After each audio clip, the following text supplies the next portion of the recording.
peoples are joining, welcome everybody. My name is Cihan Çobanoğlu. We'll be starting the webinar in about a few minutes, and we wanted to give you a chance to join the panel here. And while we are doing it, I'm going to also go live on Facebook.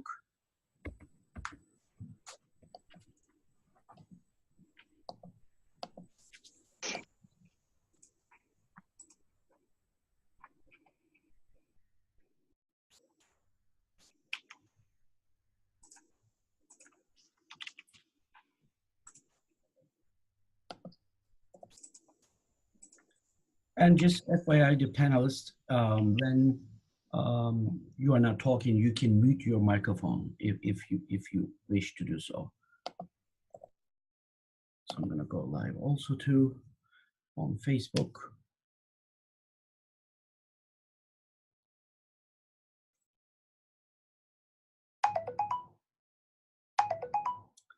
For those of you who are joining our panel, we will start momentarily.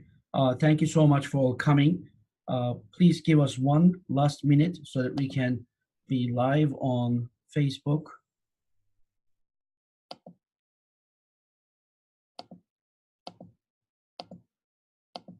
Okay. Final check. We will share it on the website.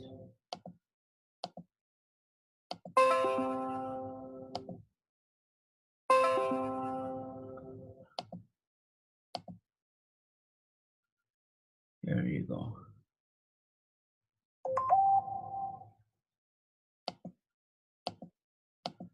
We can cross-post this across all of our channels here, which is wonderful.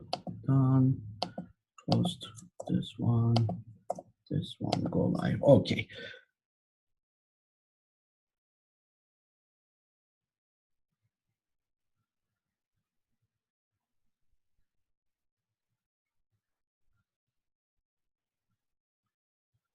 Wonderful. Okay, welcome everybody one more time. My name is Cihan Çobanoğlu. It's a great pleasure for me to introduce our panelists and also start this panel. I would like to share with you the short slides that we have prepared here. Again, one more time, welcome to our panel, Experimental Research Design and Online Panel. This panel is being sponsored by the Association of North America Higher Education International and also University of South Florida, Sarasota Manatee, M3 Center for Hospitality Technology and Innovation. My name is Dr. Cihan Çobanoğlu. I'm the McKibben Endowed Chair Professor at the USF Sarasota Manatee. Also, I direct the M3 Center. Also, I serve currently as the President of Association of North America Higher Education International. I would like to introduce our panelists to you. We have Dr. Lawrence Ho Nang Fong. He is the Assistant Professor of International Integrated Resort Management at the University of Macau. I had the pleasure actually to meet him when I was in Macau a couple of months ago. That was a so nice tour also, Lawrence. Thank you as well. And next, as a panelist, we have Dr. Sarah Lefebvre. I hope I didn't mispronounce your last name. Good. Sarah, she's an assistant professor at Murray State University, and she focuses on sensory aspects of food and beverage products, emerging food trends, and health and wellness. Also welcome Sarah to the panel. And Dr. Jay Michaels. Actually, it's a great honor also to have him on this panel because he's from University of South Florida, Sarasota Manatee here as a background on experimental quantitative social psychology, and he has done a lot of experimental research there. And moderator is going to be Dr. Faizan Ali. He's the assistant professor at the College of Hospitality Tourism Leadership here at University of South Florida, Sarasota Manatee, and he's serving as assistant editor for IJCHM and coordinating editor for IJHM, and also associate editor for IBO Journal, and also director of research for ANEHE, and also he's the coordinator for M3 Center as well. Just a quick housekeeping. for our attendees here, if you hear what I'm saying, I should have done this first, please click on raise your hand. You should see a raise your hand button there. And as you do it, I will also hear. And of course, if you have any questions throughout this panel, you can do it by clicking on Q&A or chat button. So let me see, they are raising hands, which is wonderful. That means that you hear us nice. Thank you so much for this. And okay, perfect. I see that some people also writing some chats, which is wonderful. That looks like, also remember that this is live on Facebook as we speak right now. So if you are listening this on Facebook, if you have questions, please write on the comment. I will be monitoring them throughout the panel, and then I will alert Faizan to ask our panelists here. And very quick introduction about ANEHI is a not-for-profit organization. The goal is to promote and encourage a global culture at member institutions. As a not-for-profit organization, joining ANEHI is free of charge. We have more than 6,000 members from almost 110 countries. So it's a global organization. Even though the name has North America, doesn't mean it's just for North American institutions. It's a global organization. It has a lot of different activities, such as this wonderful online panel here. One activity that's coming up at the Fordham University Gabelli School of Business is the Service and Retail Management Think Tank 2030. So this think tank is going to bring practitioners and academicians together to be able to predict what's going to happen at the retail and service management in the future, so that we will also create some research questions and also create a special issue in different journals. Also, we have another conference. ANEHI does a lot of conferences. One of them is Global Conference on Education Research. This will be the third time that we are doing this. It's going to be on 21st to 24th of May at USF Sarasota Manatee. Last year, we had this conference at University of Nevada, Las Vegas. And then our Europe conference is going to take place on September 30, October 3rd. It's called Global Conference on Business and Economics in Istanbul, Turkey, which happens to be my hometown. Last year, this conference was in Vietnam, in Ho Chi Minh City. We had a wonderful conference. We hope that we're going to have the same thing in there. Also, this webinar is being recorded. I will also double check that it's being recorded. And also at the same time, we are going to post this webinar and all the other webinars that we have in this anehi.org webinars website. Please feel free to go there and watch these webinars at your convenience, even if you cannot attend today as live. Okay, without further ado, I'm going to turn the table now to our moderator, Dr. Faizan Ali, for him to continue the discussion. Again, I also would like to thank all the panelists for being here. And of course, I would like to thank Faizan for doing an amazing job as the Director of Research for ANEHI and bringing all these wonderful webinars. Faizan, the floor is yours. Thank you very much, Dr. Jihan. I should also thank all the panelists for agreeing to be part of this online panel about experimental research design. The idea was, I understand that in marketing and psychology, this is something that has been happening for a long time, like experimental research. But in hospitality and tourism, it is not that common. I mean, people are doing it, but it's not really mainstream. I mean, we normally work with SEM and stuff like that. So recently I went to some conferences where people have been talking about it a little bit. So I thought it's a good idea to bring people from different disciplines and let them talk about this research method and why they use it, what are the benefits, what are the limitations, and stuff like this. And because of this, we had to get people from different disciplines. So we have Dr. Sarah, who is from marketing. We have Dr. Jay, who is from psychology, and Dr. Lawrence, who is in hospitality and tourism. The basic format would be, I'm going to stop talking very soon, and I'll let each of the panelists to talk about 10 to 12 minutes about their research using experimental research design. One of their research papers that they've recently worked on, why did they use experimental research, and what benefits did it bring to them? So after each panelist is done, then we have a list of questions that I have. I'm going to ask randomly, and each panelist will answer them. And then we'll take the questions from our audience. So right now we have like 40 people on Zoom, and I think 20 something on Facebook who are watching live. So, since it's very early in the US, many people are coming into their offices, so we might have more people going forward into the panel. So with that, I think we can just start our panel discussion. Okay, so because my field is hospitality, so I think I will not ask Dr. Lawrence to start first. Maybe we should ask Dr. Sarah. And again, Jay, I'm not asking you to start because you are also sort of a host. You are at USFSM. So we'll be hospitable and ask Dr. Sarah to start. And all right, Sarah, so the floor is all yours. All right, well, thank you very much for having me today. So I'm in the discipline of marketing, so I wanted to start a little bit giving you an insight into what experimental research is like for us in marketing. I'm trained in consumer behavior, where experimental design is really the predominant method that's used in terms of testing theory.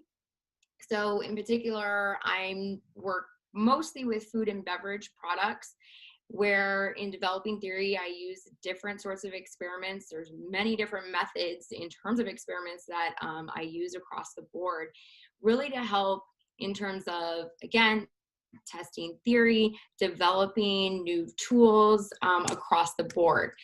So in marketing, the traditional sort of method in a manuscript that is experimental would be what we call the three study model, where your first experiment is going to be showing a main effect, the main outcome that you're looking at, followed by a second study that will be showing some form of process evidence, usually for mediation, and then a third study that's going to show moderation. That's kind of what I would call the traditional model is for a consumer behavior paper in the marketing field. That's sort of adapted in the last few years. We're seeing our premier journals having manuscripts with more like 5, 6, I've even seen some with 8 experiments in the papers now. Part of that is a reflection of greater expectations from reviewers to not only demonstrate the underlying process, but to also rule out multiple alternative explanations and multiple moderators. So it's kind of grown into this many study type of paper in a lot of the marketing journals. However, I will say that there's still the opportunity and the appreciation for simple, clear design studies that still have very strong rigor in them. And I'm a big believer in that you don't have to have a very complex design in your research or in your experiment in general. It just needs to be done in a very rigorous way that allows you to have some creativity. So that would be my other big thing with experimental design, is that I like to say it's a mix of art and science. There's an of creativity that you have to have in your experimental design, particularly for me working with food and bev in a way that is not going to influence consumers' behavior in the experiment itself. That's definitely an area where I get to use a lot of creativity to create the manipulations of your different variables. So it's kind of a little bit of a background on where we're at in marketing, where experimental design is really prominent. It's kind of the norm for us. The other big thing that I kind of wanted to touch on that's changing or developing experimental design in marketing is the increased use of online marketplaces for data collection. This is being driven predominantly by the use of Amazon Mechanical Turk, or MTurk, as it's commonly known as well. So online data collection, though it's been used over the last 10 years across the social sciences, in marketing, it's seen a massive growth within the last 5 years because of MTurk. So we're actually seeing in our top level journals now, in the last year, I would say, that there are manuscripts being published that only use online data collection. So this is kind of a change that's occurring, and that also affects your experimental design because you have limitations, of course, in that online environment. Particularly for me as a food and beverage researcher, that's somewhere you really have to use a lot of creativity, a lot of different methods if you're going to use some kind of online panel for anything to do with food and bev.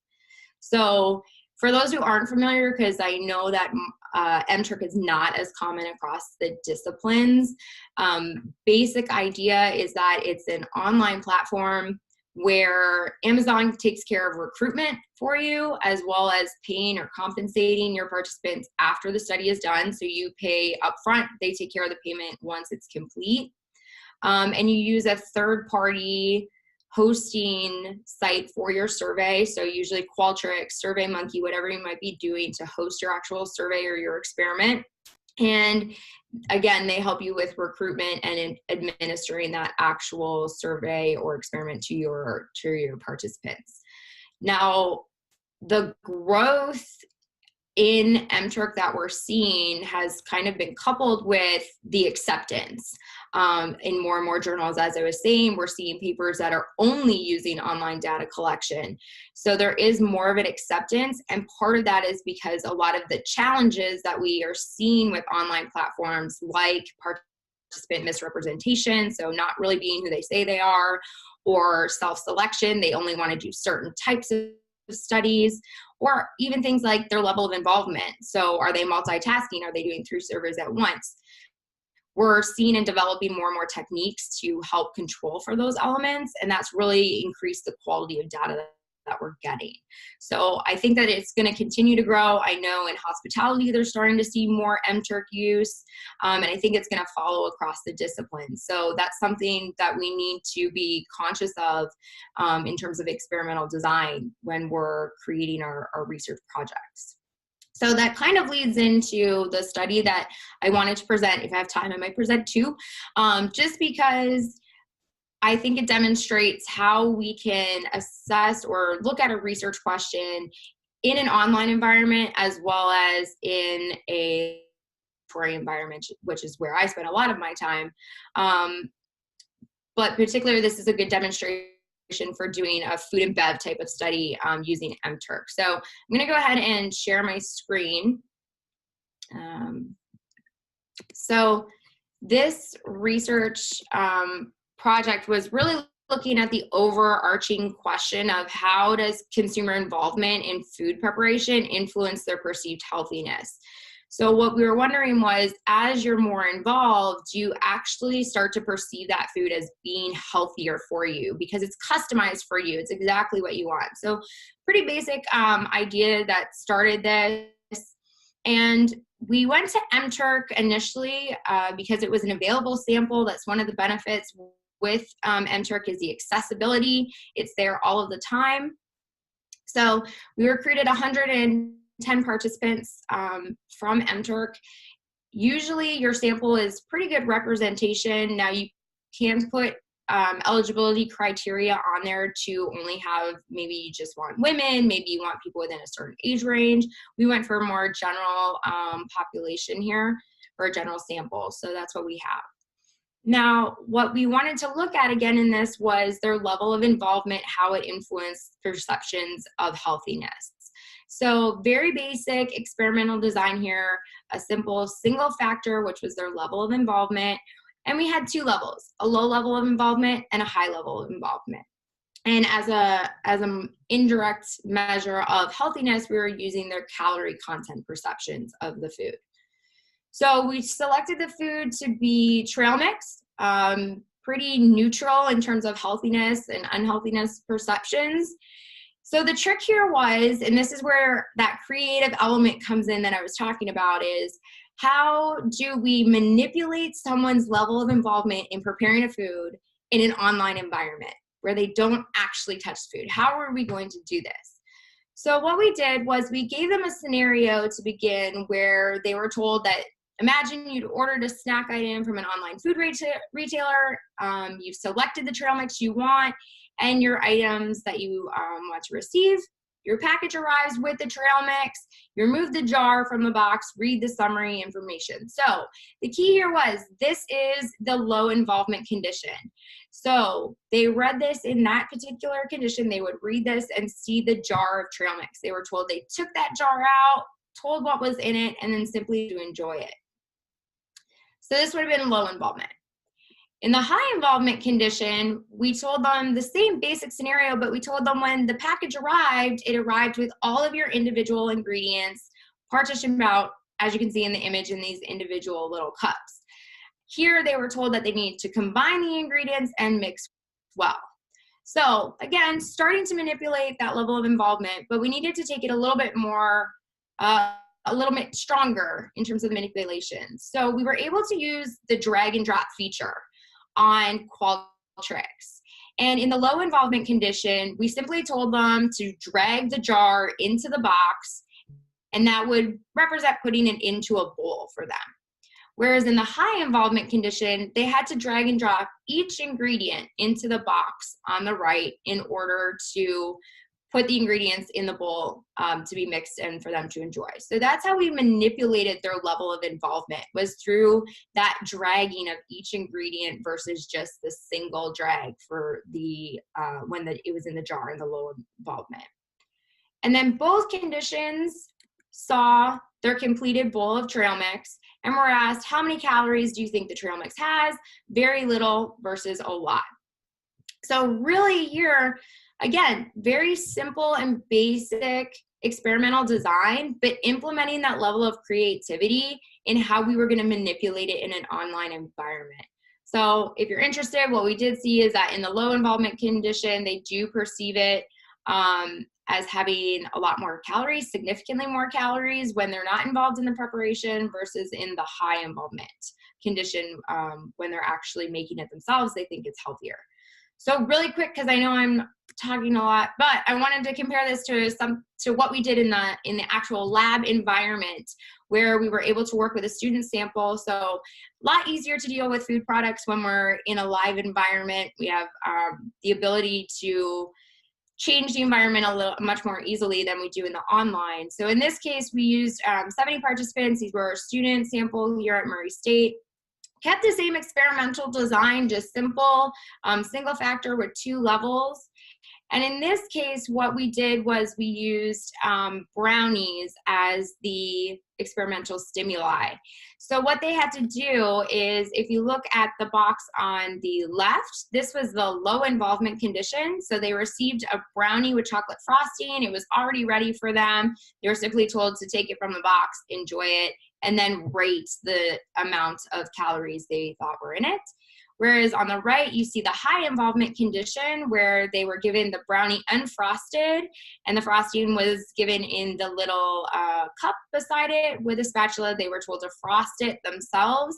And we did maintain the amount of frosting that is on the already prepared versus what's in the cup. There's the exact same amount of frosting in both of them. So that was another thing, and that's another thing important in experimental design, keeping things as consistent as possible across the conditions.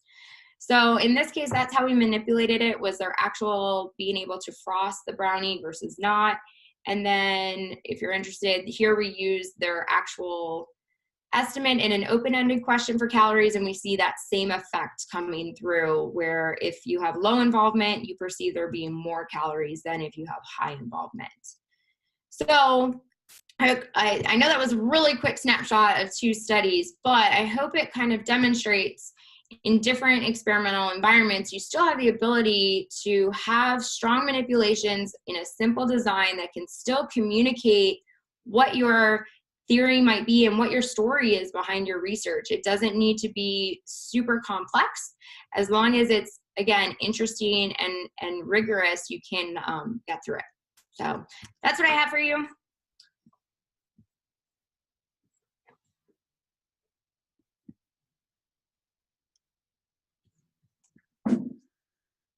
Okay. Yes, I actually cut off a little bit. So, okay. Yeah, Sarah, very interesting. Actually, I was very interested in the last one that you explained, this brownie with the thing on top. I mean, we have been talking about something similar recently, like me and Dr. Jihan, but very interesting. So I'll not ask questions right now. I'll leave it to the end. And we'll ask the other panelists. Maybe we can go with Dr. Jay Michaels so that he can explain some stuff about his research. Sarah, I would just want you to stop sharing the screen so that Jay can easily share his screen. Thank you so much. Oh, so I guess a good Thursday, everybody, and I thank Faizan and Gihan for inviting me to be a part of this panel. If I recall, the first question was, what motivated me to kind of go into an experimental direction with research. And for me, it was actually rather accidental. I mean, my academic background started out as an undergraduate across psychology, sociology, and history. And even before I settled on those particular majors, I was actually a meteorology major for a while. So my first research is actually in tornado prediction using Doppler radar technology of all things. What I appreciated, though, by having such a diverse background is I recognized the different techniques that people in different disciplines use to address questions. And I would like to address that, people sometimes think that science is best, has all the answers. I don't think that's the case. It's just a different lens. So what I mean by that is, in history, you rely on existing documents and you try to sift through a vast wealth of knowledge and past information to try to see where is the convergent evidence, where does everything kind of point to a singular conclusion about some phenomena that's happened in the past. The issue with that, of course, is we can't kind of time travel into the past to collect new data. We can't go and perform any manipulations to test whether or not our assumptions are correct. So for me, what I find is that science based on experimental research, it has this objectivity. And that is useful, especially in the domains of research that involve anything to do with people. For the simple reason of this, my colleagues in physics or biology, they might be studying like blood stem cell interactions or some new particle properties. Well, they can isolate these things outside of themselves and outside of their mind.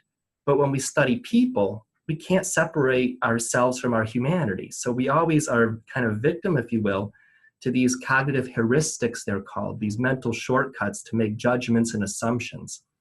Scientific methods and experimental methodology helps us to break free of those pre-existing assumptions we may carry and rely more on the objective facts, at least if it's well-designed research. So that's a little bit of background about my motivation for research. As Dr. Sarah was explaining, technology and the way we conduct research with experiments these days is fast changing.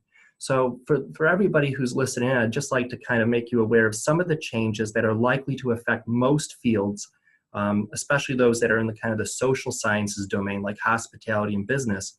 One of these is a concern of what's called research power. So in psychology, it's become normal to perform something called a power analysis before you even carry out a research study, especially with experimental methodology. And the goal with a power analysis is to be able to ascertain that you have a sufficient sample size to reliably detect the results. So why that's important is that we can never be 100% certain that the outcome from an experiment is a direct cause of our manipulation, such as the amount of perhaps, frosting on a cupcake, or if somebody prepared it or not, or in my research, if a person perhaps experiences a conflict scenario. We never quite know if what we've done actually yielded the response that we're measuring. So a power analysis helps us determine what is the minimum sample size we really need to be able to know with a reasonable amount of certainty that it's our manipulations in a research study and an experiment that yield the result. An important note on that is that experimental methodologies really differ from other techniques in that they do involve some sort of a manipulation. Whereas a lot of research perhaps on preference or calorie perception for different foods, or perception of what causes a more destructive type of conflict, If we use survey methods, this will tell us certain information, but it won't allow us to identify clear cause and effect. So that's why we rely on some experimental methodology. So with these things kind of said about some of my background, what I'd like to actually do is tell you about one of the studies I had a lot of fun with, and it was really quite challenging to go from a theoretical perspective to one that is more experimental. And this is one of my original studies on human conflict. So I'm going to go ahead and do a screen share here. Cool. And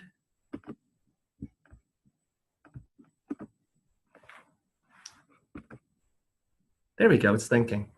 So the research question that motivated this particular study was, can we escape conflict by establishing agreement? And across the conflict literature, what we really recognize is that there's this assumption that the avenue out of a conflict is to have both sides come together, try to work it out, try to establish this sense of agreement. You see this in, for example, Osgood's famous grit strategy, where when you have two adversaries locked in a dispute, it may be best for one adversary to concede and say, you know what, I'm sorry, here's a concession, can we work this out? If anyone's familiar with the classic cartoon, The Peanuts, from back in the 60s, there's this one episode for one of the holiday episodes, the Halloween episode, where Linus, the character that's pictured on the screen, decides to go out into a pumpkin patch all night long to await this mythical great pumpkin. And all of his friends think this is the most foolish thing, and it creates this kind of dispute between Linus and all of his friends. And he quotes, there are three things I have learned never to discuss with people: religion, politics, and the great pumpkin. As everyone I think knows, religion and politics are a common start for a lot of conflicts. So this research ended up being published in a couple different domains that I kind of was shown here. And the kind of core theoretical background is that conflict really stems from some sort of a belief incompatibility that leads to a sense of negativity, strong negative emotions, and a perception of competition. So a common assumption that people have, whether in the scholastic fields or just, any typical person you may encounter in life, there's this assumption that to escape conflict, what people need to do is change their attitudes. They have to be able to say, you know what, maybe some of my perspectives were wrong and you're correct. And if people change their attitudes to concede to an opponent and kind of establish a sense of similarity, this can evoke a sense of compatibility and cooperation. Well, the problem is that disagreements often prove stubborn, and they might even lead to a stronger new conflict, even if agreement is established. And we know from research, an extensive amount of research, that this is because there's an asymmetric reaction to negative events. Overwhelmingly, people, just because of how our brains are wired, we react more strongly to negative information than to positive information. We're all aware of this implicitly. If you just watch the evening news or go read a news website, guarantee most of what you read or see is going to be negative.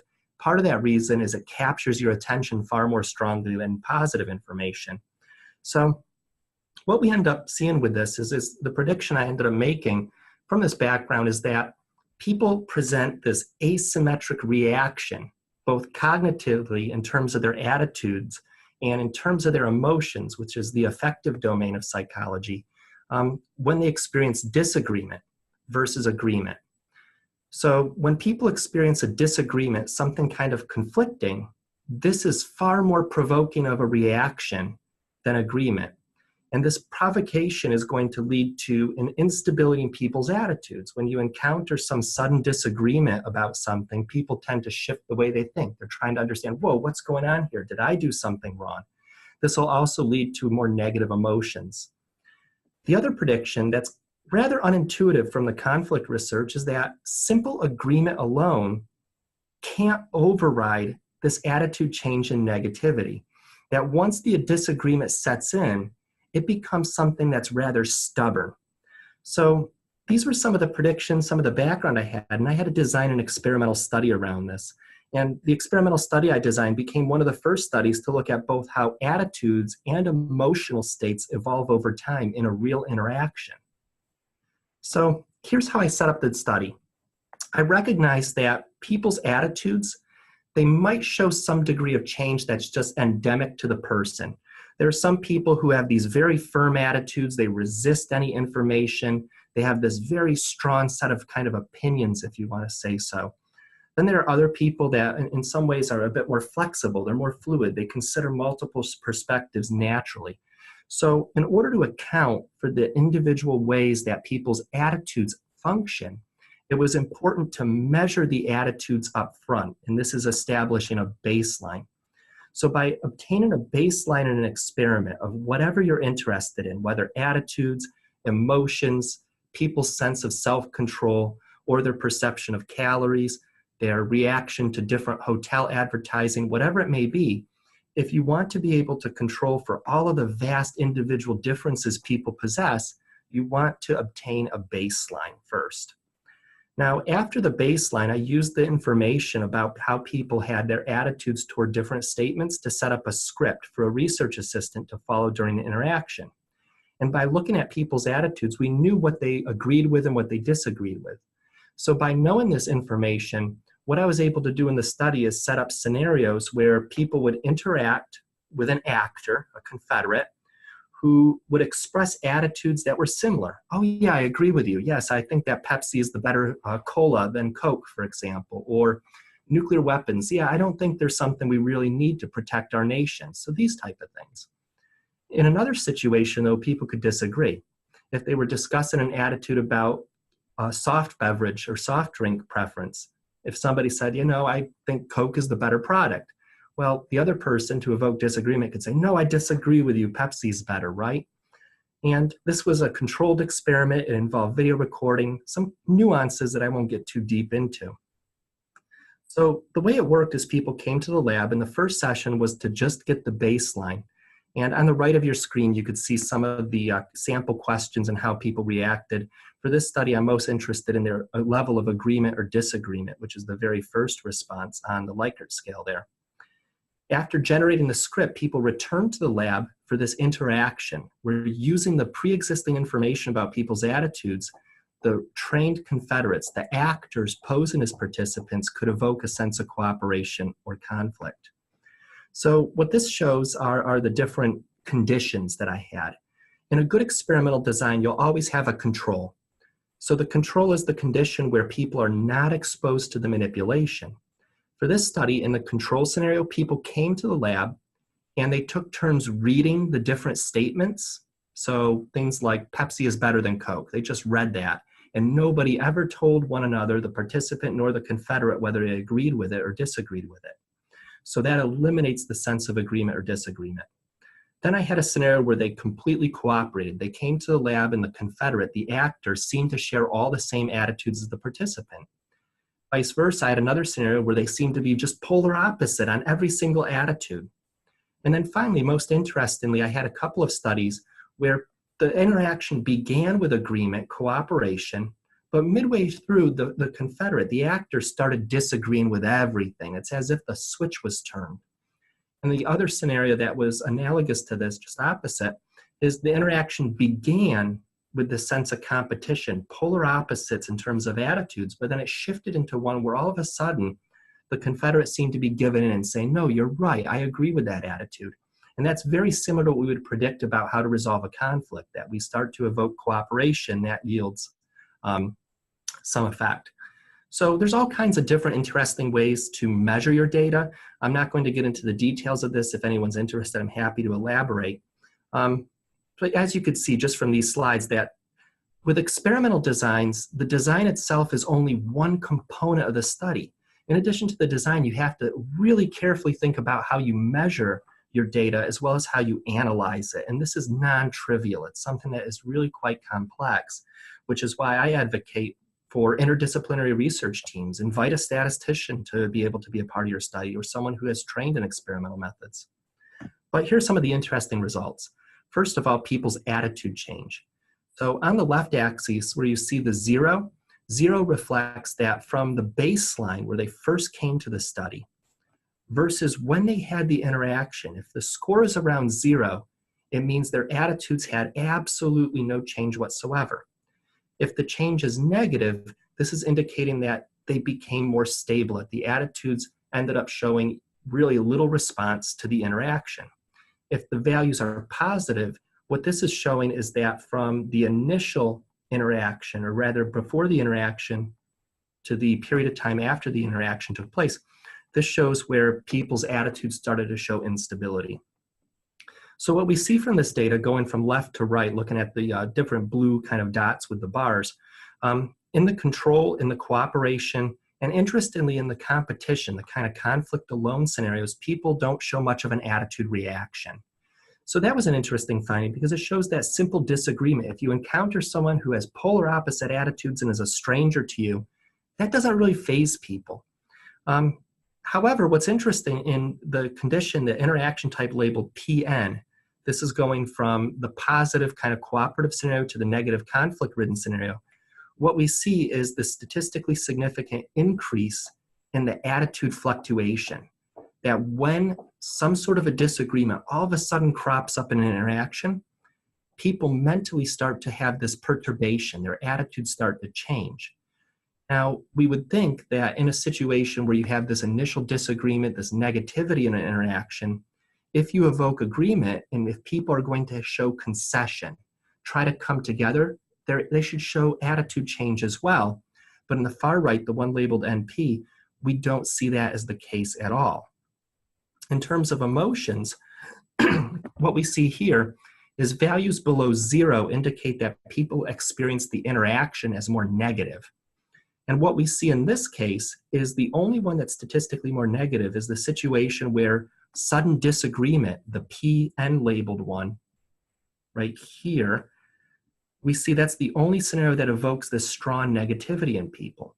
So again, conflict alone doesn't evoke negativity. It seems to be more, it's the loss of the agreement, the loss of the similarity that evokes this strong attitude reaction and the accompanying negativity. Again, there are all kinds of complex statistical analyses, but the key finding from this is not intuitive, is that conflict reduction strategies that involve initiating this unilateral agreement, just one person trying to give in and concede, they actually might not be so effective. The reason for this is that people react very strongly to disagreement. But agreement, this is something we kind of are conditioned to expect from the world, so we show less reaction. This is something that's significantly influenced by these complex psychological dynamics. Now, one factor that may play a role here is the experiment has limitations. This was a really benign interaction, and what we may see are even stronger effects if this were more meaningful. So we're all familiar with this. If you were to get like a parking ticket, for example, or a ticket for parking illegally, this might upset us a little bit, but it's not likely to cause us to react in this extraordinarily strong way. Whereas if we have the threat of a relationship falling apart and people separating, that's something that may cause us a lot of anguish and a lot of negativity. So for future studies, this would be something people should look at. In any event, what I kind of just want to impart by this in this kind of brief discussion is that experimental methodology has a lot of steps. It's about understanding how to translate your theory to specific techniques to try to get at the result you're looking for, the phenomenon that you're studying. But you have to also think ahead to what statistics will you use to actually analyze the data. And real briefly, my last comment on that is that I've done plenty of studies where after the fact, I was really regretting my experimental design because the statistics I needed were just incredibly cumbersome and complex. So I agree with Dr. Sarah. Sometimes the best design is a simpler one. So with that, I'm going to pass it back to Hassan. Thank you very much, Jay. I have a couple of other interesting questions for you, but as I said, let's leave all the questions to the end. Lawrence, so I'll invite you to talk about it, but before that, I really want to thank you because you are in Macau and it's, I guess, 13 hours of difference. So right now, I guess it's close to 11 p.m. there. So thank you for agreeing to be part of the panel. Please go ahead. Okay, thank you, Faisal. All right, yes, it's about almost 11, but still, I'm still energetic, actually. Yeah. So this is Lawrence from the University of Macau. And then I think I'm not going to talk too much about what's experiment and also some of my opinion related to experiment, because Sarah and Jay actually share a lot. And then I just want to highlight 2 points. First of all is, why do I want to do experiment? The motivation. I still remember that from day one, why I do experiment actually is I found that it's really interesting, especially when I'm designing the experiment. Yeah, of course, if I can find the results that I hypothesize, that would be very exciting. Yeah, that's the reason why I just keep me doing experiment, even though I'm also doing survey as well. And another thing I want to highlight is, which is more related to our field, hospitality and also tourism. Because actually we always highlight the apply science. Actually, we have to provide some practical implications for the practitioners. This is something which is always emphasized. For example, the reviewers as well. Even though what we are doing is, for example, quite similar to like marketing research. Actually, if we don't talk too much about our practical implications, for sure, I think the reviewers will criticize that. I think this is quite unique to the field of hospitality and also tourism. And I also echo Faison's early remark about actually not many researchers here in hospitality and tourism will do experiment. Actually, I tried to review some of the articles in hospitality and also tourism, and I found that actually more people are doing experiment only starting from 2005. But in recent year, actually, we are doing more, and then I can see more people doing experiment in hospitality, and then which is also trying to following the trend of consumer research and also marketing, which is actually what they're doing is very similar in terms of the practice. All right, so maybe I just start my presentation of the study, which is, and one more thing is, which is I also agree with, is experiment actually needs not to be complicated. A simple one and a meaningful one would be important. All right, now I'm going to share the screen.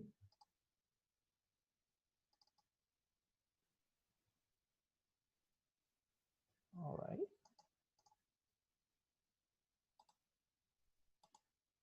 Can you see it?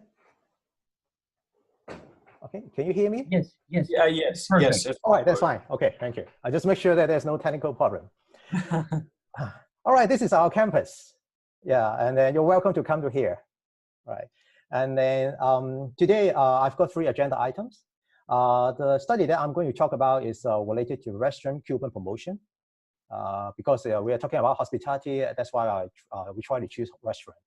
And then after I talk about the study, and then I'll try to raise some question, what else can be done on top of this study? And eventually I will try to share some of my observations of experimental research in hospitality and tourism. All right.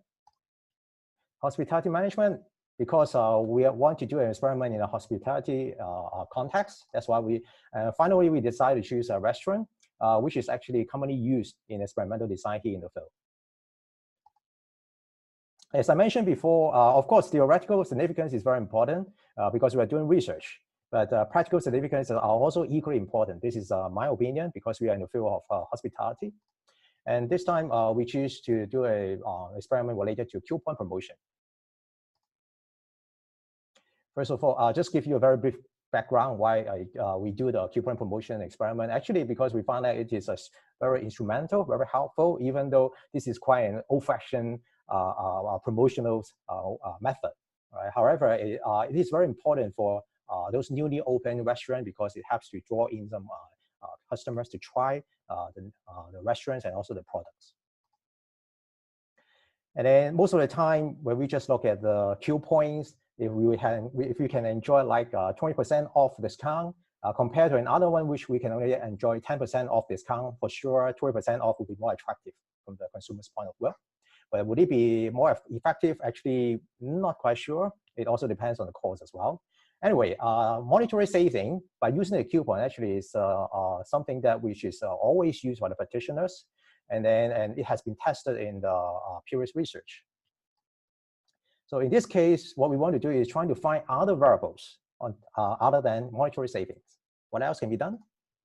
And then what we are going to try is actually freedom to choose, whether we can we have the freedom to choose the incentive or not.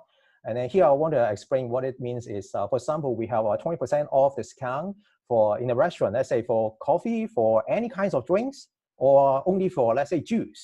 Okay, if it is only for juice, that means there's no freedom of choice in terms of the incentive. But if we can choose any kinds of drinks, then there will be a freedom of choice. And then we will try to see whether it is effective or not, and also trying to see whether it will be more effective than a monetary savings, and also trying to see how it's going to interact with a monetary saving. Okay. As I mentioned before, there are two major constructs. One is a monetary savings, another one is a freedom to choose an incentive.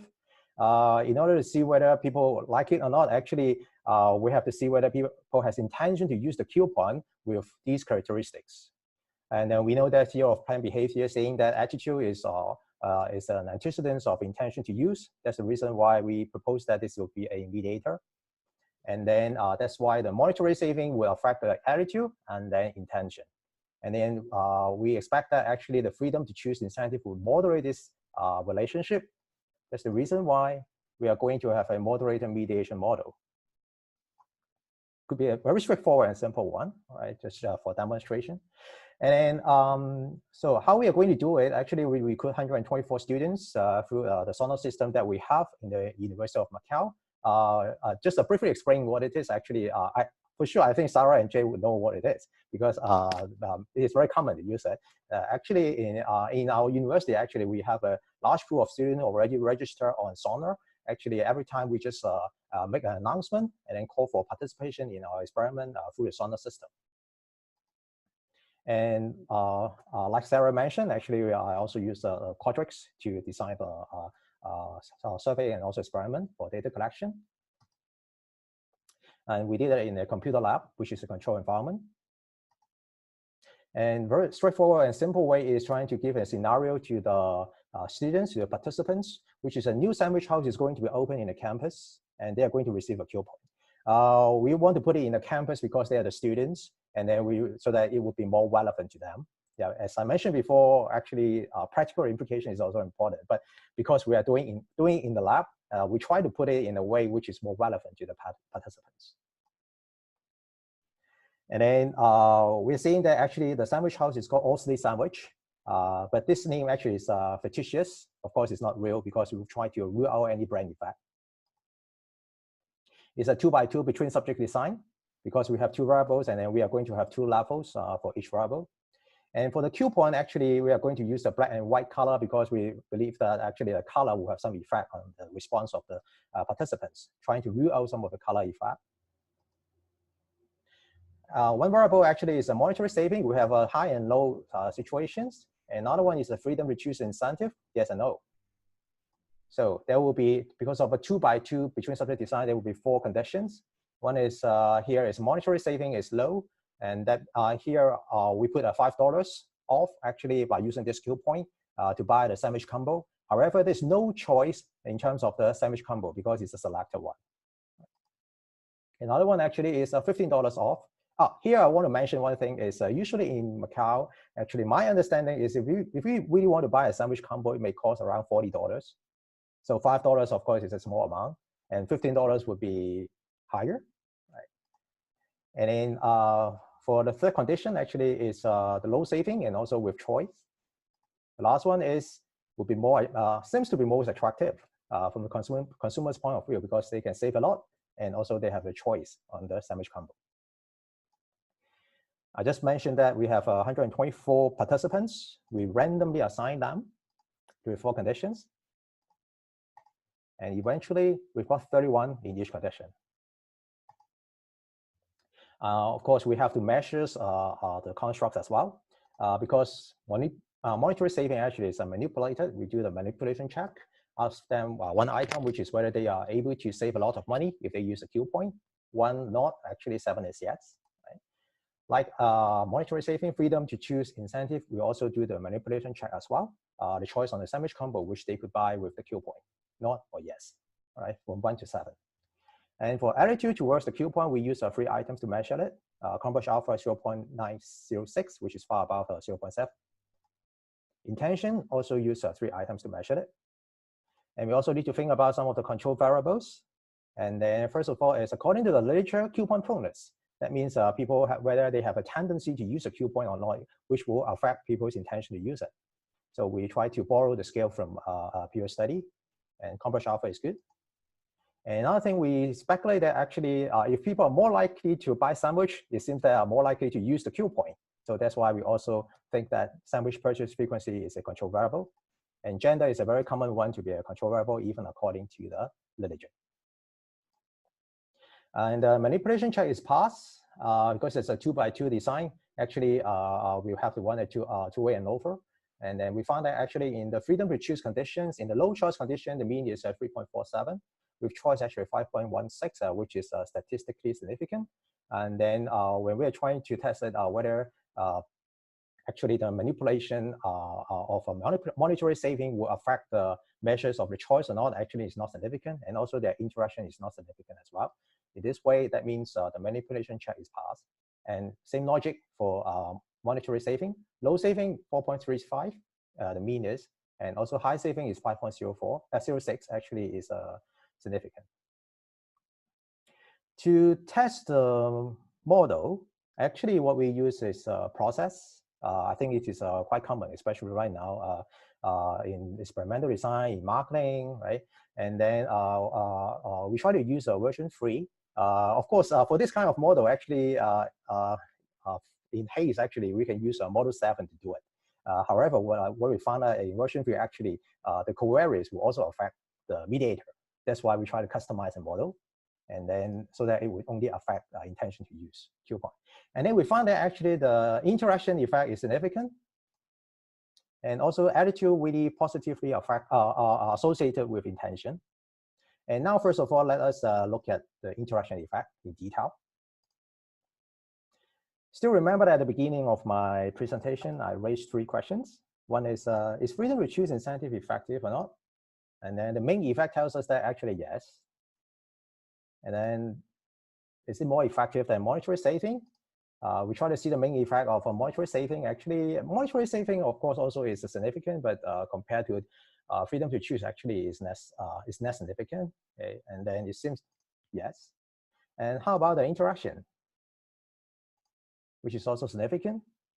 To decompose the interaction, you may read the chart here. We may read the chart here. Here, x-axis is monetary saving, low saving, and high saving. This is the attitude. All right, and then for the freedom to choose, actually, the blue line stands for low choice, and then the orange line is with choice. What we can see here is only under the low choice situations, and then the monetary saving has a significant effect. All right, that means if there is no freedom to choose an incentive, monetary saving actually is important. However, if there is a choice, and then it means that actually monetary saving is not significant. And what I want you to attend to actually is here and also here. For example, this one is a low saving and also with choice. And then this one actually is a high saving and then without choice. So it's still, what we can see actually, they are actually not statistically significant, no significant, all right, not significant. And then there will be an implication for the practitioners, okay? And then we have to think about the cost. The cost of offering the freedom of choice and the cost of having a higher saving, which one is higher? All right. If the cost of the offering freedom of choice actually is lower, why not we go for this one? Because actually they are equally effective. All right. So this could be something which would be relevant to the practitioners. All right. Moderated mediation. We just talked about it. Actually, we just finished talking about the moderation effect here between these 3 variables, and we want to see whether there is any whether it will lead to intention or not. So that's why we check the index of moderated mediation. You can see the confidence interval actually doesn't include any 0. It means that it is significant. And then how it is, when there's no choice, the indirect effect is significant. When there's a choice, indirect effect is not significant. All right, I'm not going to talk about it again, all right, because of time limitation. And then after we finish this project, and then actually we have to think about what else we can do. We understand that actually in marketing, in psychology, it's very common to have multiple studies. Right? As Sarah just mentioned that actually in marketing, JCR, right, and we can have 7, 8 studies, all right. But what my observation actually is here in hospitality, actually, still multiple studies are not very, very common. But what we can see is over the last 2 years, when I read the hospitality journals, there are more people doing multiple studies. And then, but why do we need to do multiple studies? Actually, for example, just now I finished one study, and then there could be pitfalls. There could be some other arguments which argue that actually the results may not be that perfect. There will be some problem, and then perhaps we have to do it again. All right. So, and then what other variables can be tested? What other variables can be controlled? This is something we have to think about in the future studies, in the next studies, not future studies. Okay. Other possible moderators, other possible mediators. And then we just do it in the lab. How about doing it in a field experiment? That could be very important because especially in the field here, because of the practical implication is significant, is very important, right? Of course, when we are doing field experiment, we have to sacrifice the internal validity. And then we just tested among those student samples. Even we try to put it in the context of a campus restaurant. If possible, we better do it with a sample with non-students, and even trying to do it in other countries because it was done in Macau. There are many Chinese. And we can also do it on an online experiment using some of the crowdsourcing sites like Asymmetric. Actually, I'm also using Asymmetric to do experiment because Quadrix Asymmetric actually they can be linked together, and it's really, really efficient. I really love it. Yeah. And then another one actually is WJX. WJX actually, if you are going to collect the data for Chinese samples, that would be useful. And more importantly, actually, is no matter Quadrix or WJX, actually, they have a built-in random assignment function. Yeah, so I think this would be very important for experimental design. So based on these questions, the conclusion actually is we better do multiple studies. And then finally, I just want to share my observations in the field of hospitality and tourism. Actually, this is a paper, which is a review paper, which was published in 2016 by me and also my co-authors as well in IJCHM. And then we try to review the tourism and also hospitality studies using experimental design over the years. What you can see in the very early period, there's not many. All right, but in recent years, there's a growing number of experimental studies in hospitality and also tourism. However, what we can see here is the orange bar seems to be longer, and then the number actually is larger. What it means is hospitality studies are more frequently using the experimental design than the tourism research. All right. Of course, this trend is until the first half of 2014. I think in the last few years, more experimental design research has been published in hospitality and tourism. Because of these observations, finally, I want to take this opportunity. I hope you don't mind. Actually, I'll just 10 seconds. Actually, I and also my partners, actually, the other guest editors, including Duang and also Mariana, we are having actually a special issue in experimental research in tourism because of the observation that I just mentioned about. So the deadline for the submission actually is September 30th of this year. So if you're interested in it, if you're doing research, experimental research in tourism, welcome to submit it. All right, and that's all for my presentation. Thank you. All right, so thank you very much, Lawrence. It's pretty interesting. I completely agree with you. The last slides that you talked about increasing number of experimental research on hospitality, even though I still think it's really not that much compared to other fields. And I think that can be a good topic to discuss in the future on why we do not really look into experimental research within hospitality and tourism, especially because most of the theories that we use are drawn from marketing or even like psychology. So yeah, I don't know why we don't do it, but it's a good topic to discuss in the future. All right, so well done. We are all on time. I was actually trying to put off my video again and again because I was moving around checking. There are multiple platforms we are streaming this panel discussion. So questions are coming from different places, so I didn't want to bother people moving. So all right, so let's go with some questions. Initially, my idea was to ask questions that I drafted, but since there are some other very interesting questions from the audience, I'll go with those questions first so that people can get their answers, and if you have time left, then I can ask the questions that I have. Okay, so Now, one thing that I want to say, like, while I was listening to, maybe some of these things you have already touched upon, but I'm not sure if the people who asked these questions were there when you were talking about these things. So I'm going to just say those questions and you guys can answer those accordingly. All right, so the first question, and this one I can understand because I've been asked this question a lot, is about sample size. So normally, as I said, in hospitality, we do not really do a lot of experimental research. Many people use surveys. So sample size is something very important for many people, right? So even editors, reviewers always ask, like, how do you justify your sample size? So if you are using experimental research, what is an appropriate sample size? So if you can, if each of you can just quickly talk about it.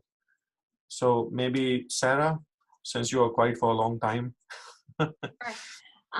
So sample size is an interesting question, depending on the method that you're using for collection. So I think Dr. J talked about power analysis, and that is really your starting point. Is you have to determine kind of the anticipated effect size that you're working with, and then I would recommend running a power analysis that will indicate what sample size you should have around.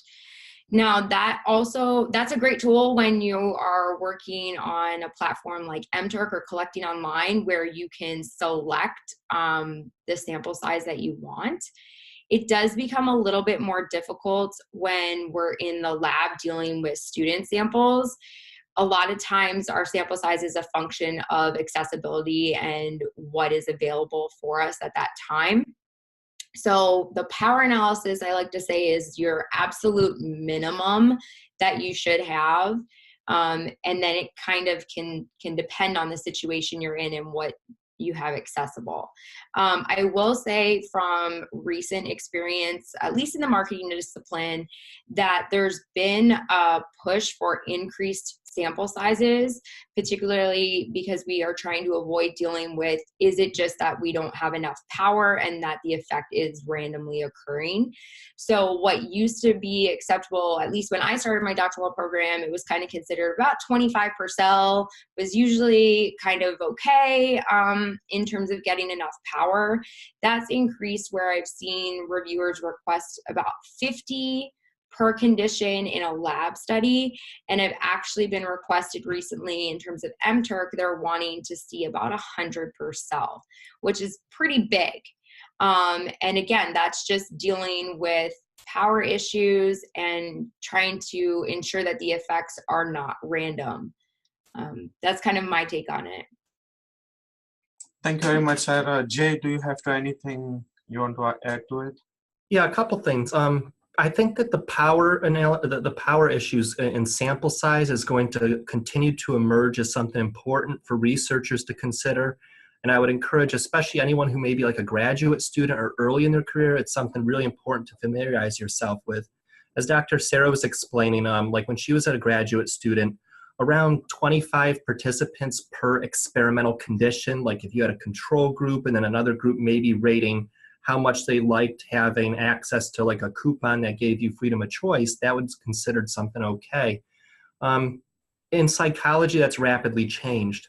So in an experimental study with people in the lab now in psychology, if it's a very complex study that involves like brain imaging or just really complex data, maybe 30, 40, or 50 participants per condition will be acceptable.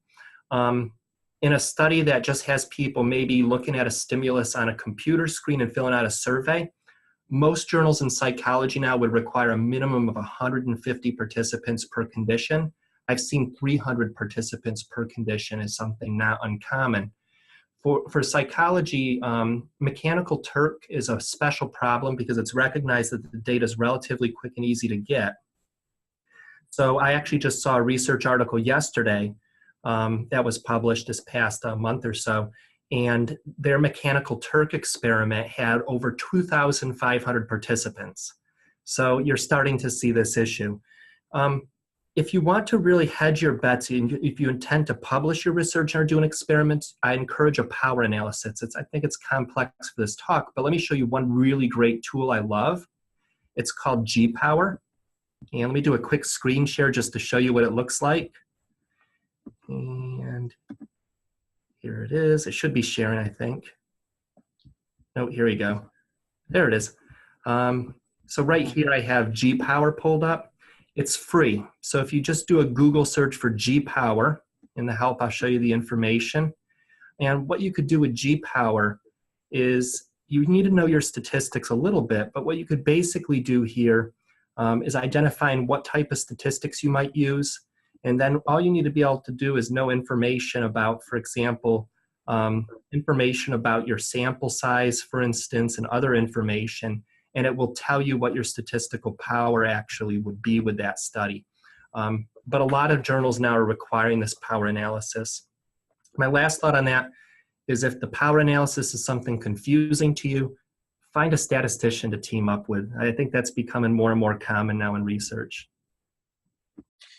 All right, thank you very much, Jay.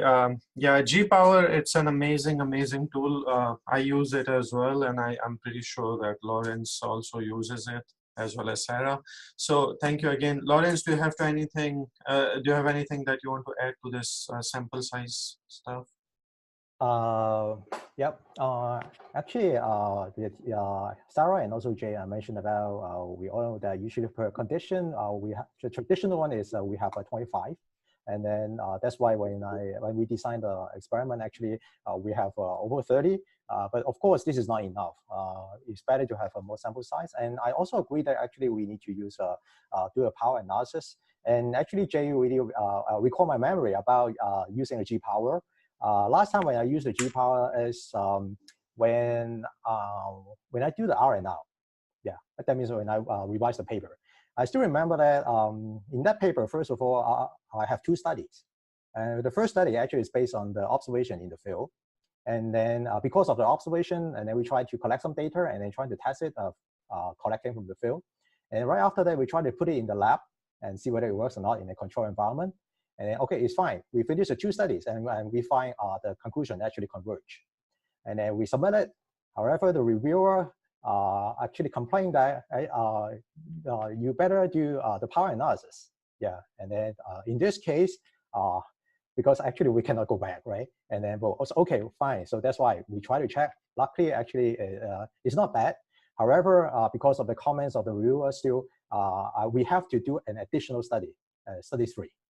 Yeah, so that's the reason why I think G-Power is important in this sense, because when we are planning for the third study, at this stage, actually, it helps us to justify the sample size for the third study.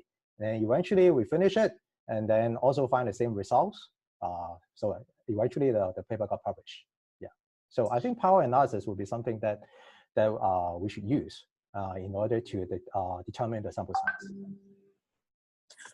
All right, thank you very much, Lawrence. Now, another question which would be simpler, I guess, is since most of you talked about MTurk, Amazon MTurk, that you use it for data collection. Lawrence, I think you talked about Sona, which is in your campus. Now, the question that was asked was, do you change platforms for data collection based on the type of experiment you are conducting, or it doesn't really matter? So, Jay, do you want to talk about it? Yeah, it depends on the nature of the study. In psychology research, there's this really big criticism that most of the studies have been based on undergraduate college students, predominantly from the United States and Europe.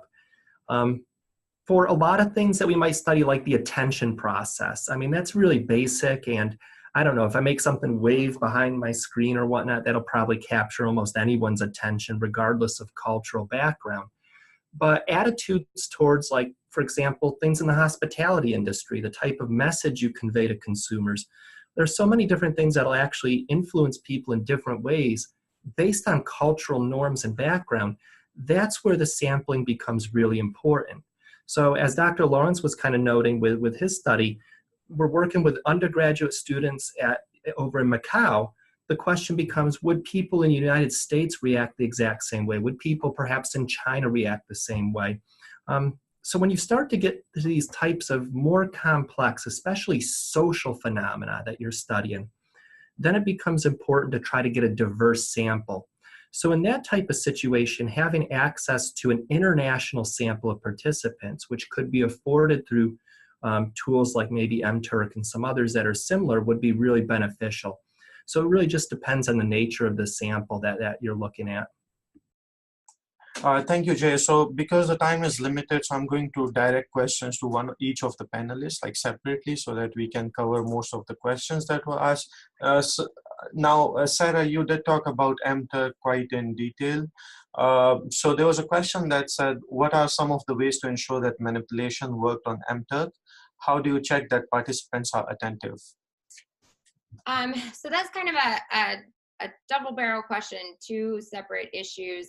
In terms of attention, we can use things what we would call attention check questions throughout the survey, which I hate to call them trick questions, but in a way they can be, where we are trying to lead the participant, sort of baiting them into an answer, needing them to read everything completely and understand it in order to select the correct one, if that kind of makes sense.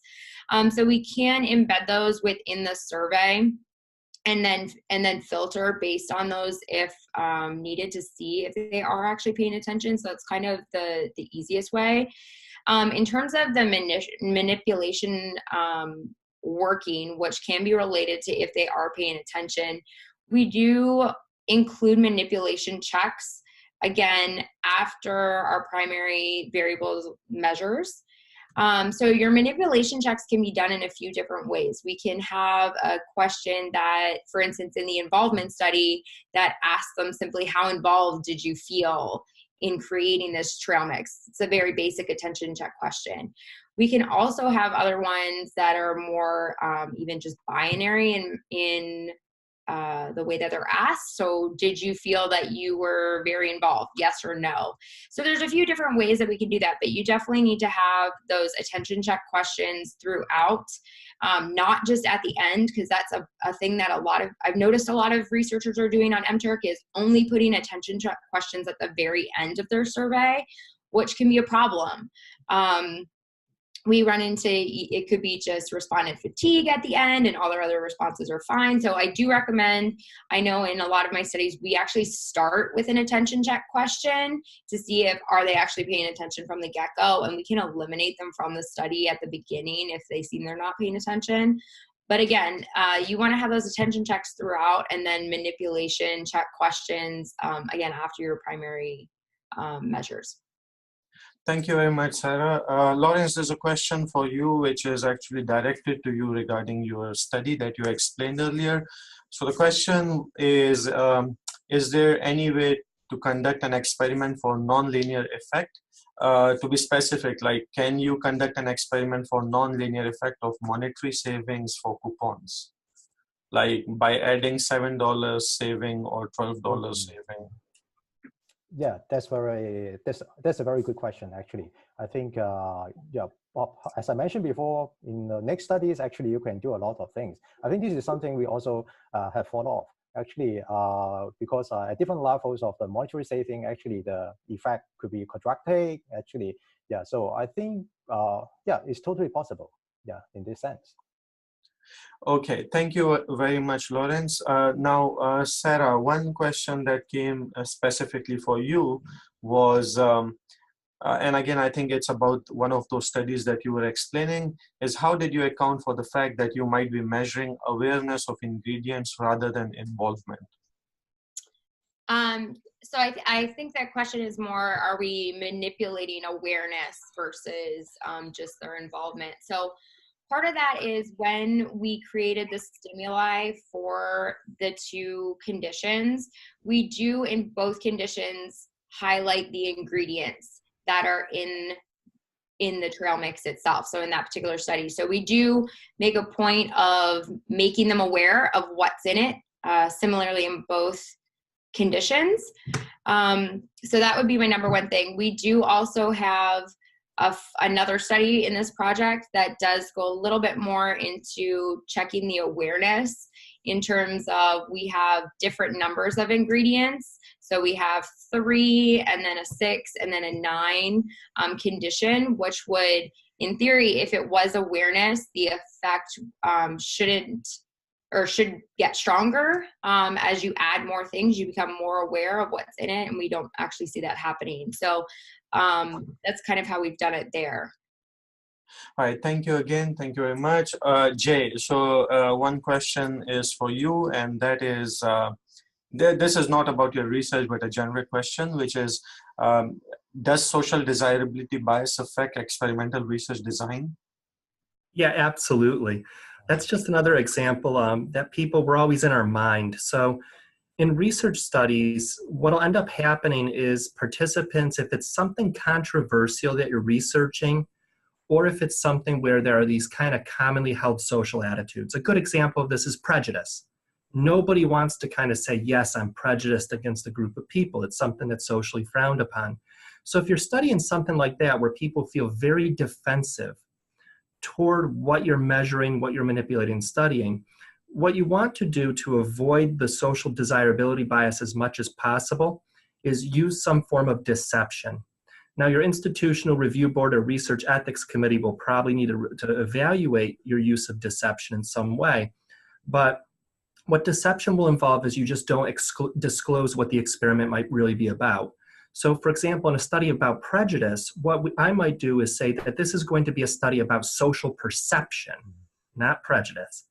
And then I maybe present people with maybe different kind of short, maybe resumes from different candidates. Maybe one candidate is one race, another candidate is another race, or it could be different genders.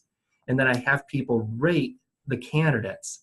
And they're not aware that I'm really trying to take a look, are you prejudiced or biased toward one race or gender or the other? So that's one common way we get around it. The deception like this requires some careful thought. Real briefly, one other way we could use deception is we could use basically some fake surveys and have the real survey questions embedded within the fake ones. So if you have questions about prejudicial attitudes that you're really studying, you could embed them into all kinds of other social questions. And the idea is that this will throw people off to the fact that you're really studying prejudice. But there are, again, ethical concerns with these type of studies. Thank you very much, Jay. Lawrence, I have one question for you, very quick. And that is, since there are a lot of control variables included in experimental research design, right? So the question is, do you think experiments lead to artificial results? If yes, how do you deal with it? Sorry, do you think what? Do you think experiments lead to artificial results because you are controlling so many things? If yes, how do you deal with it, or how do you justify it? Artificial result, actually, I think it again depends on the ethics of the researchers. I think all the researchers already set a hypothesis and already designed the experiment. As long as they strictly follow everything, and then the result is there, and then I think the results is actually true, and there is nothing about artificial. Yeah, of course, I understand what you mentioned about is about the covariate. If we add, let's say, one more covariate, and then perhaps the result would be very different. Yeah. So, and then actually, what we did actually is we tried to propose. Actually, before we do the experiment, we try to propose some of the covariates, and then we also try to include them, and then to see whether it generates the results or not. This is what we strictly follow. So that, and that's the results. And of course, I think in some of the science field, now what they are doing is they have something what we call the pre-registration. But what I think now in the social science still, it is not very common. I don't know, psychology or marketing, it seems still not very common. But in medical science and also in something about electoral science, nowadays they use pre-registration to prevent this kind of potential problem. Thank you very much, Lawrence. Yes, Sarah. Sorry. I think when we're talking about artificial results on top of what Dr. Lawrence touched on, is this idea that if we're doing experiments, are we controlling for so many factors that we really take away the generalizability or the external validity of our results? And I think that's a really valid point. And for me personally, I have kind of two things that I try to implement on that. One is that I think our first experiment that you do when you're searching for that main effect is going to be tightly controlled, meaning that we are controlling for a lot of factors because we want to establish, does this effect happen? But as we run additional studies, that's where we should see that increase in external validity. And I think that as we increase the number of studies, so if I'm having a 3-study paper, having replication under different conditions is a way of addressing that issue that this effect does occur, and it occurs under different conditions. And my last point on that is also the increased usage of field experiments, which I think are a wonderful way to, again, increase that generalizability of your findings. So I hate hearing when people automatically assume that experimental research is kind of, oh, well, it happened in a lab, it's not real life. We have to start somewhere in controlling for other factors to see what's going on, but the way we develop our research study should address that idea that this effect does occur in practical situations. Thank you very much, Sarah. Now, there's one other thing which I think would be the last topic that we can talk about since we have 5-6 minutes left, and that's about student samples. So now, again, I'll put my, reviewer cap or my training cap as a hospitality researcher. Normally, many people do not like student samples in hospitality research. So again, it's not a generalized statement, but most of the times, if you are using a student sample, there are a lot of questions raised on it. So now in your discipline, so again, I would not ask Lawrence to talk about it first because me and Lawrence are sort of both from the same discipline, but I would like to know, is it a norm in your discipline? So Jay, what do you think, is student sample really something that's acceptable in psychology, or do you have to provide additional justifications? Going back to an earlier response to a question, it depends on the nature of your study. If you're studying more basic cognitive processes that are very similar between people, or uncontrollable factors like personality, for example, student samples in general work pretty well because they're very similar. But when you start getting into more complex things like social phenomena or attitudes about, monetary spending and finance, these type of things, student samples are what we actually call in psychology weird, because we know at any university in the world, students tend to be often more affluent. They often have had more educational access. Their parents have often attained more. They're just an unusual sample. Now, just to kind of hedge this briefly, in psychology, at least, it is acceptable to do research involving students. But what we often have to do is, if we carry out a study involving students initially, we then have to back up our results by then using a much broader and more diverse sample. So it's very common in psychology to do an initial study involving students in a lab setting, and then carry out a broader sample with MTurk or other type of things, or vice versa, depending on exactly what you're manipulating. All right, thank you. Now, Sarah, before you answer this question for marketing, because somebody just sent a specific scenario for a marketing study involving student samples, so I'm just going to read that. So when you answer, please take this into consideration. So this is again, the same question about student samples, but it goes like this. So for example, we are running a study on brand failures and its effect on buying intentions in automotive sector.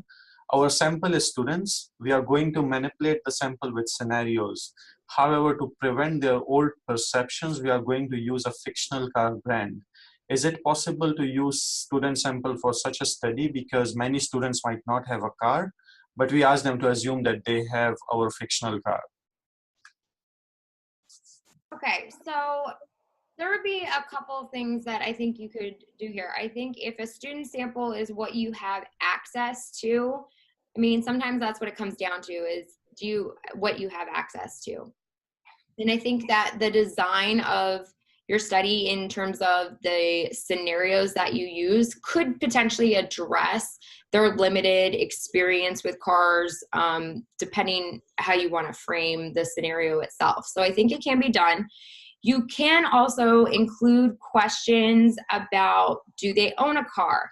Have they owned a car beforehand? So that may either be a covariate or it may be an eligibility requirement in your study. So you may ask or only include students who own a car. I think at the very minimum, if you are going to use a student sample, just like Jay said, that you want to follow this up with a second study, maybe using MTurk, where you can use car ownership as an eligibility requirement to then kind of follow up and ensure that you can replicate your results and again, increase that external validity of what you're finding. But again, it comes down to accessibility. And if that's what you have access to, I don't think it's a bad way to start examining your research question. All right, thank you very much, Lawrence. So while you answer this question, I would also ask you, because I'm personally interested to know this, have you ever had problems using experimental research design, in particular, also the student samples for your studies? If yes, how did you deal with it, or how did you justify it? I think this is a very common problem, actually, encountered by the researchers here in the hospitality and tourism. Actually, I've also heard of that. My friends, when they submit a paper to hospitality and tourism journals, and they just use a student sample, actually, they've got rejected.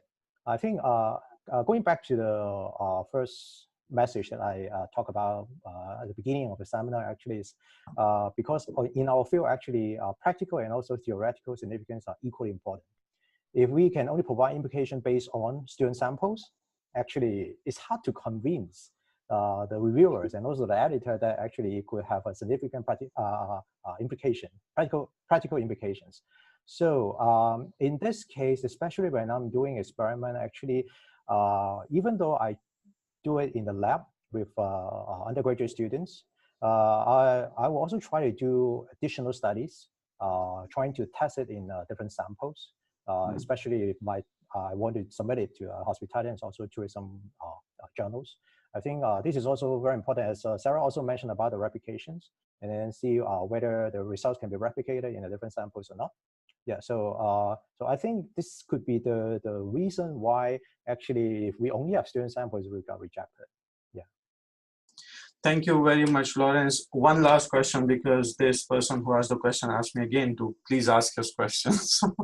So, and then we can finish the panel. So the question is, defining attributes is a very important part of experimental design. Can we obtain them through other ways except for interviews?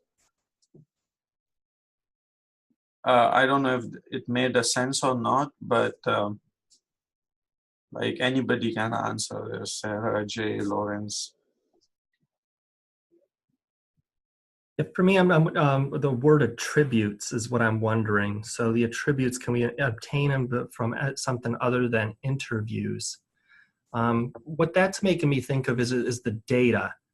And if that's what the question refers to, there are many different ways to get data. So real briefly, the common ones I think will be interested to everyone. We could use interviews in the sense where people give open-ended feedback to a question. So for one study I did is we asked people what spirituality means to them.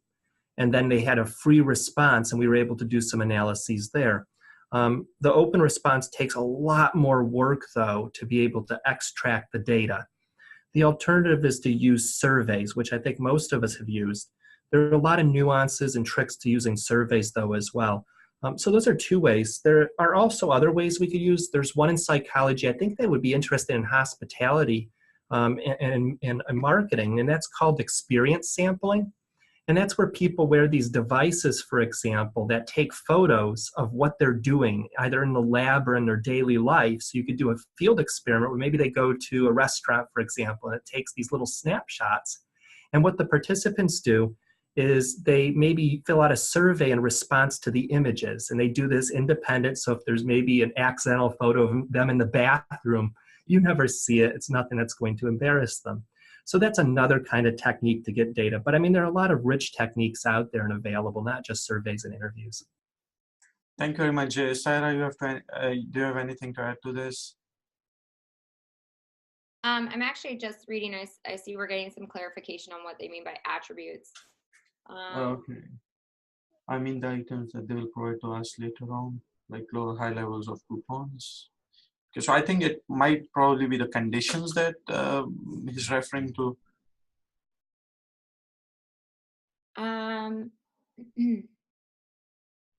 I'm just trying to understand exactly what they're asking. Because I agree with what Jay was saying, that there are different methods of asking questions and getting different types of data in terms of how in depth you want to go as well in the response. If it's in terms of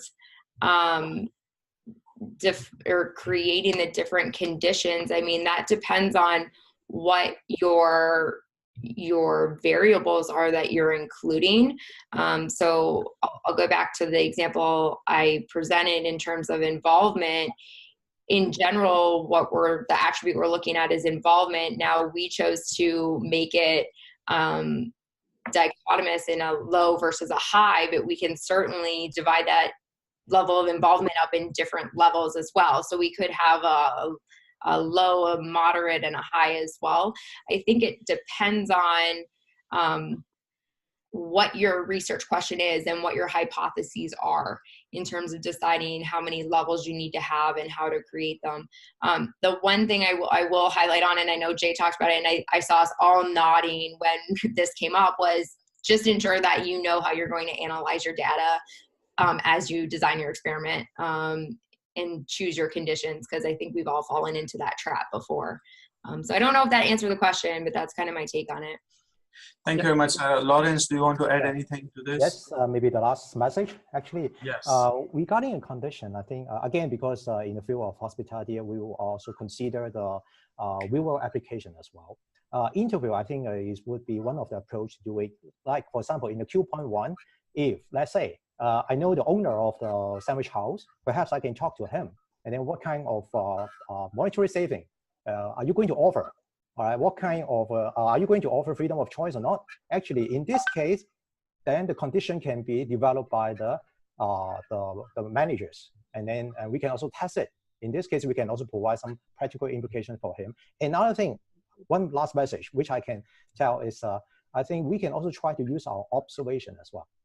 Yeah, because we can be customers, consumers, and then we can observe, and then we can, just like for me, when we try to develop the coupon research, actually, I collect a lot of coupons from different restaurants, and then trying to make it, making it make sense, actually, when we are developing the conditions. Yeah, this is something I want to add on. Yeah. Thank you very much, Lawrence. And in the name of being fair to you, because you are very far and it's really late there, I think we have to stop, even though I have like a bunch of questions that I drafted, but it's okay, no problem. I can always bug you people through email. And then probably because the turnout was very good, there were people who have been here like for all this time. Perhaps we might even, conduct another online panel discussion, only answering questions that people might have in their research methods or research design.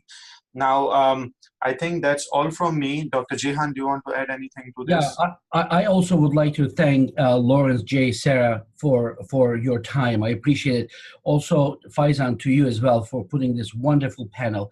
I want to remind everybody who's online or who may be watching this later that all of these videos are stored on Anna Hay website or M3 Center at USF website. They are free of charge. So feel free to reach out to the panelists also too. If you have a question throughout the video that they may say, oh, why did I not ask this? You can, I'm sure that they all will welcome your, and also I would like to encourage everybody to collaborate with each other. I mean, I had great ideas and I didn't know what Sarah was working earlier. And Lawrence, we just started working on one paper, but Jay, we already talked about collaborating. So that's wonderful. And also, Sarah, maybe Faizan and I have been talking about this for a long time, but we may be do another panel on Mechanical Turk by itself. I just want to tell that we did a fake study that on a software program that doesn't exist, and we got a lot of responses on Mechanical Turk.